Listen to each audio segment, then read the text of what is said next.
हो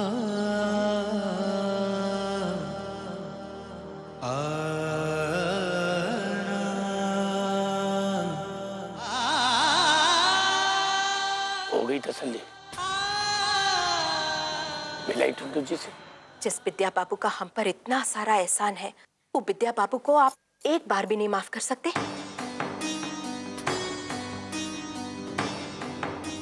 माँ ठीक कह रही हैं बाबूजी। विद्या चाचा को माफ कर दीजिए।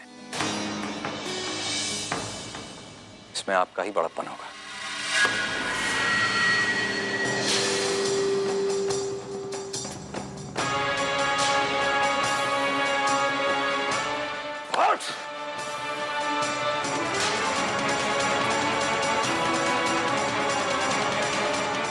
तो कौड़ी का आदमी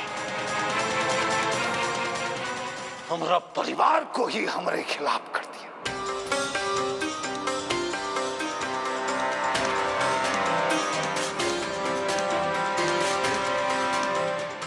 माँ तुम ये सब काहे बोल रही हो? तुम तो अच्छा से जानती हो ना कि इस घर में इस सब बात का कोई मतलब नहीं है।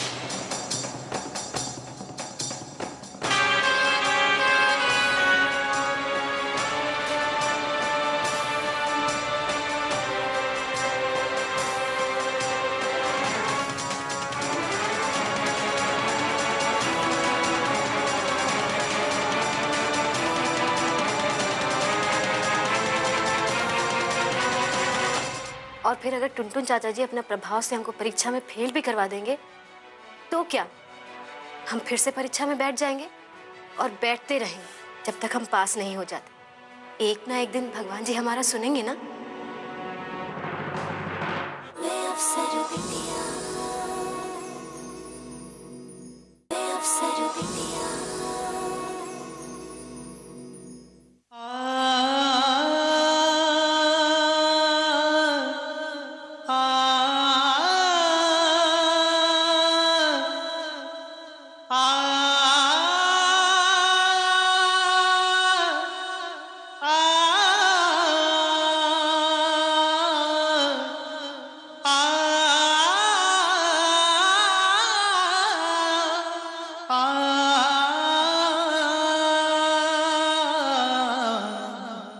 सरस्वती राज, मैं नहीं चाहते थे कि आप टुनटुन जी के चाहे, फिर भी हम आपको नहीं रोके क्योंकि आप बहुत व्याकुल थे। आप एक पत्नी और एक मां की जिम्मेदारी निभा रही थी।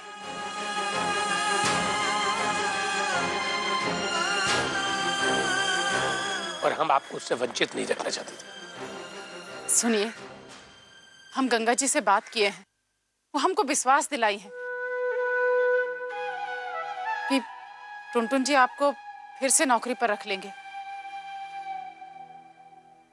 नहीं माँ, पापा टुनटुन जी के यहाँ काम नहीं करेंगे।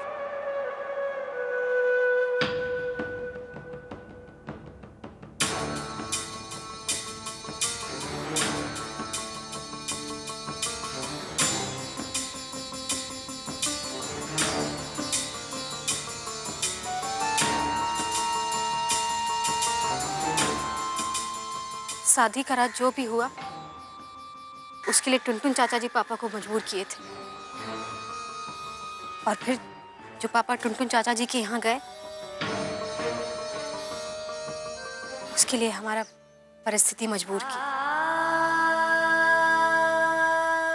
ये मजबूरी से हमको बाहर आना होगा।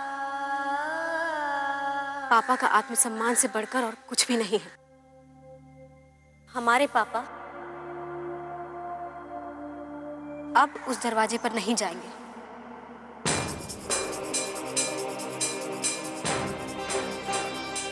और थोड़ा तकलीफ में दिन बिताना पड़ जाए तो क्या हुआ माँ?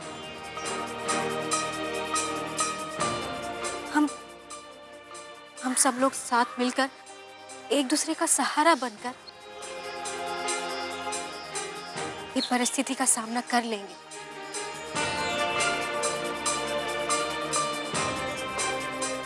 हाँ माँ, कृष्णा बिल्कुल ठीक कह रही।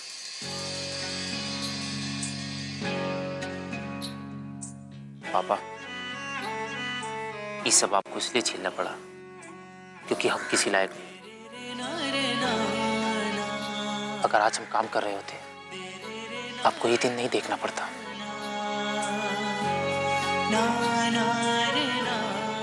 हमने तय किया, हम भी आज से काम करेंगे।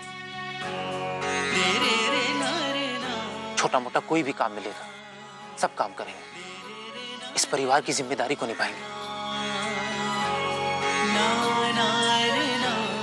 लेकिन आपके आत्मसम्मान पर कोई आंच नहीं आने देंगे। हाँ पापा, रवि बिल्कुल ठीक कह रहा है।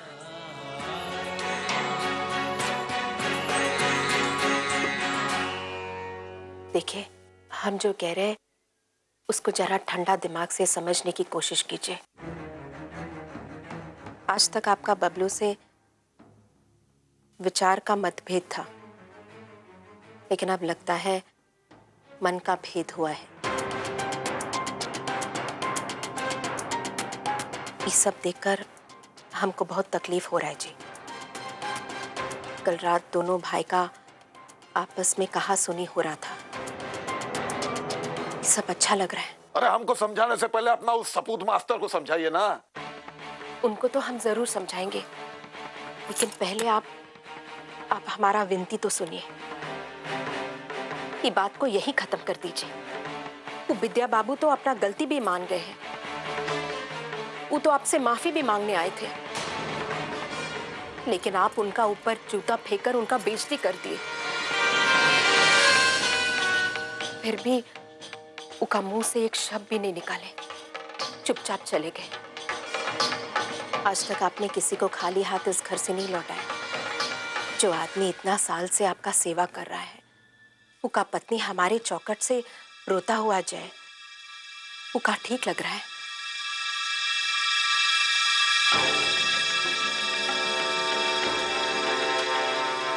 हम आपके हाथ जोड़ते हैं, किसी गरीब परिवार का बद्दुआ मत लीजिए। कहीं ऐसा ना हो कि बद्दुआ से हमारा परिवार बिखर जाए।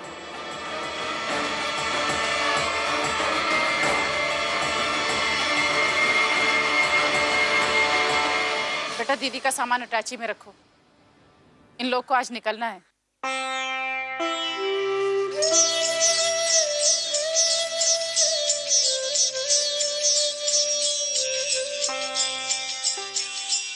क्या हुआ? किसका फोन है?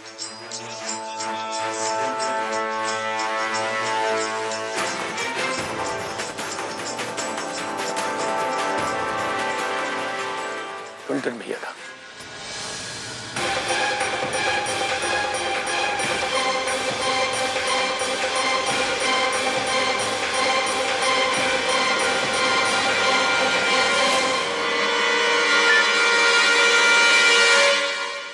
नमस्कार भैया जी।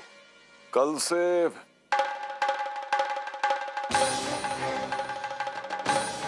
आप कल से काम पर आ जाइए। अरे आखिर बरसों पुराना साथ है हमारा। जिंदगी में कभी कभी ऐसा हो जाता है जो हमारे बस में नहीं होता। चलिए, हम भी अपना गुस्सा थूक कर सब कुछ भुलाने को तैयार हैं, और आप भी सब कुछ भुलाकर पहला जैसा काम पर आ जाइए। चलिए।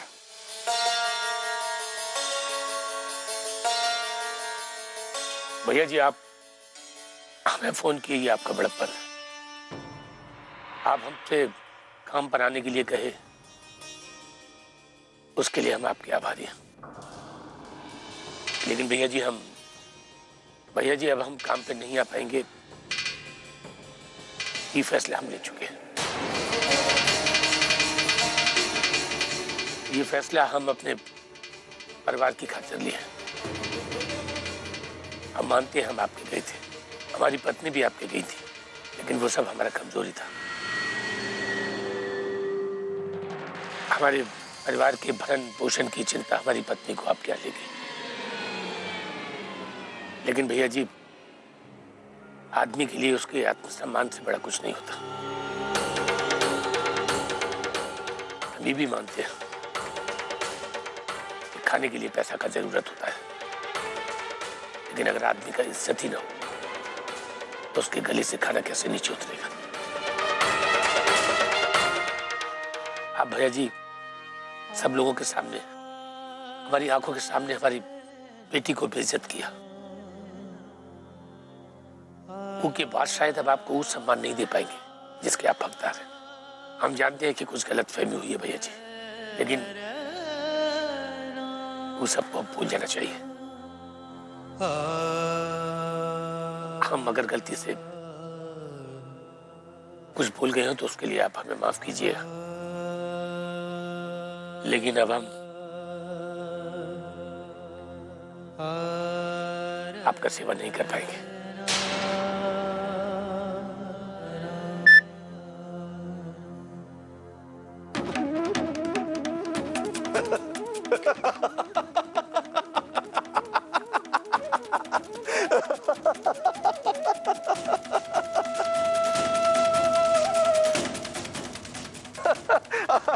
अरे वो तो मना कर रहा है, कह रहा है कि हमारे यहाँ काम ही नहीं करेगा।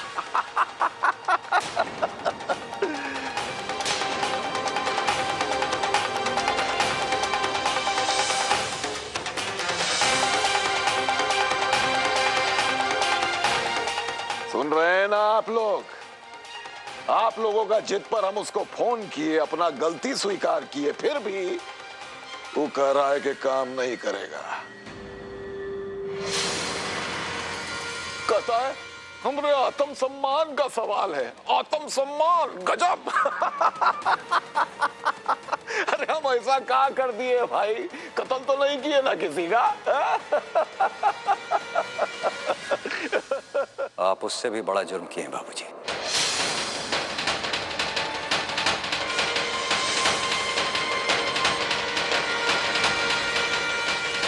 एक शरीफ, ईमानदार और गरीब आदमी का इज्जत उछालना कत्ल से भी बड़ा जुर्म होता है। और ऐसे में कोई भी स्वाभिमानी आदमी वही करेगा जो विद्या चाचा की है। लेकिन आप ये सब नहीं समझेंगे, क्योंकि भगवान आपको बेटी नहीं दी है।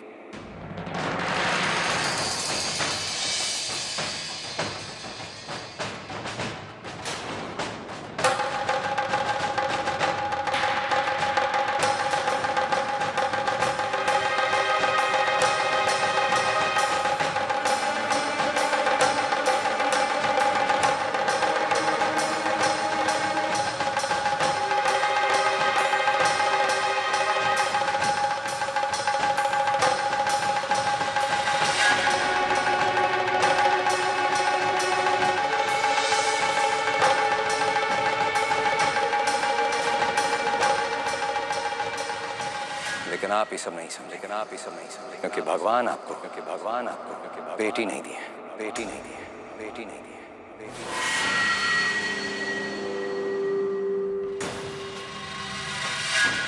भैया आपको बाबूजी से ऐसा बात नहीं करना चाहिए था।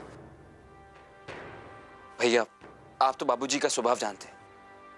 उनको जब गुस्सा आता है तो वो कुछ भी बोलते हैं, और जैसे ही गुस्सा शांत होता है तो वो सब कुछ भूल जाते हैं। को बाबूजी से इतना बड़ा बात नहीं बोलना चाहिए।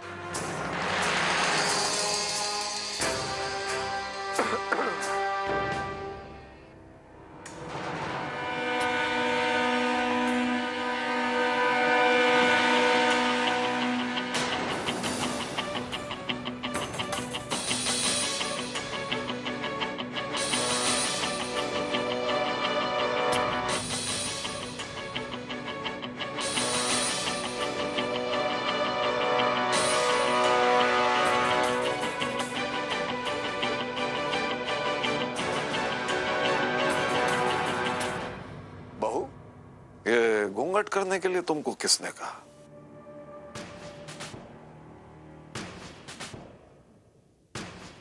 अरे पिंटू की अम्मा, यहां आइए तो।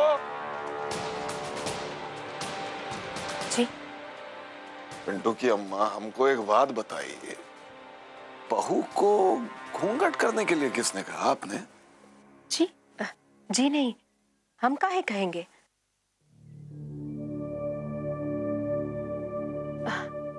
हम तो हमेशा ही कहते हैं जैसे चाहे वैसे रहे। फिर काहे करती हो तुम घूंघट? तुम्हारे पतिदेव कहे तुमसे? नहीं नहीं, सुनो बहू, आज से तुम घूंघट नहीं करोगे।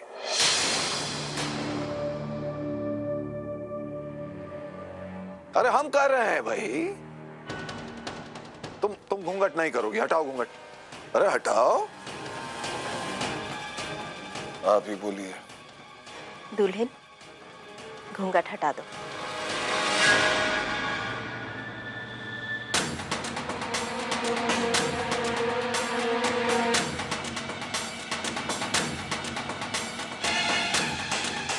हाँ, अब ठीक, अब ठीक। अच्छा बहू, हमको एक बात बताओ, आज तक कभी तुमको इस घर में ऐसा लगा का कि हम तुमको अपना बेटी नहीं समझते? नहीं बाबूजी।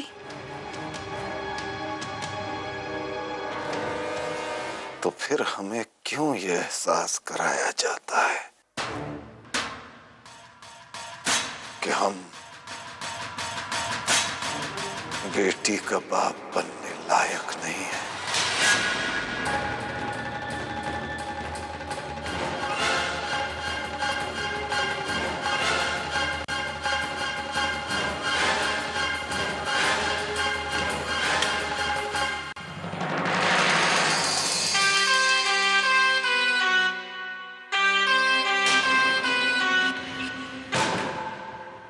अपना तकलीफ तो तुम बता दिए कि तुम्हारे पास बहन नहीं है।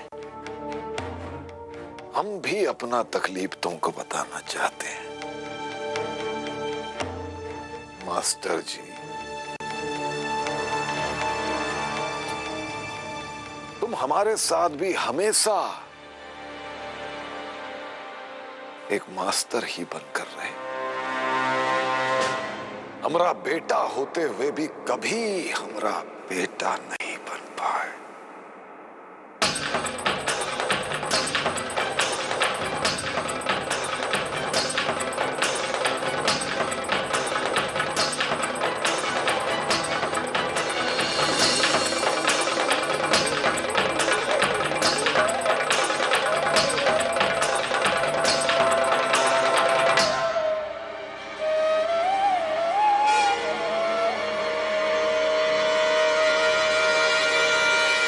और फिर अगर टुनटुन चाचा जी अपना प्रभाव से हमको परीक्षा में फेल भी करवा देंगे तो क्या? हम फिर से परीक्षा में बैठ जाएंगे और बैठते रहेंगे जब तक हम पास नहीं हो जाते। एक ना एक दिन भगवान जी हमारा सुनेंगे ना।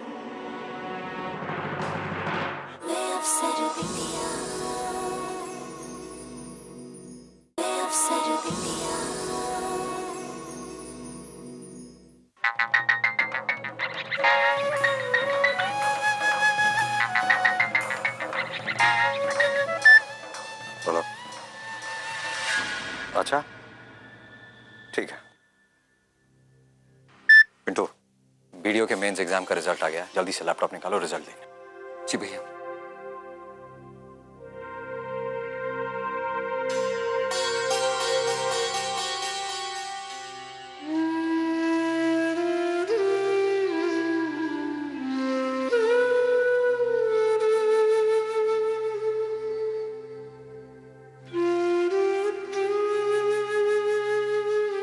चार, 6, 8, 10। एक आगे नहीं है बेटा। आपके चेहरे का झुर्री गिन रहे हैं पापा। इससे पता चलता है कि आप हम सबको बड़ा करने के लिए कितना साल लगाए। लेकिन अब तो हम सब लोग आपके साथ हैं ना पापा, तो फिर आप चिंता करके अपना झुर्री काहे बढ़ा रहे हैं?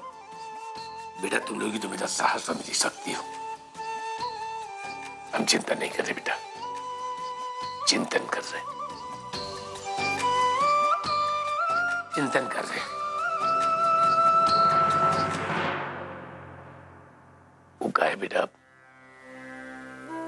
टुनटुन भैया हमें फोन किए, हमें काम पर भी वापस बुलाए और हम मना कर दिए। तो बस बेटा हमें इस बात का डर लग रहा है कि कहीं वो गुस्सा में तुम्हें कहीं परीक्षा में फेल न करा दे। पापा, ऐसा कुछ नहीं होगा, परेशान मत होइए ना। बेटा वो प्रभावशाली आदमी है, कुछ भी करवा सकते हैं। हम गरीब लोग हैं, थोड़ा झुक जाएंगे तो क्या हो जाएगा।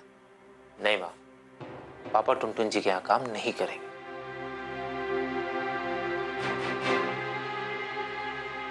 और फिर अगर टुनटुन चाचा जी अपने प्रभाव से हमको परीक्षा में फेल भी करवा देंगे तो क्या, हम फिर से परीक्षा में बैठ जाएंगे?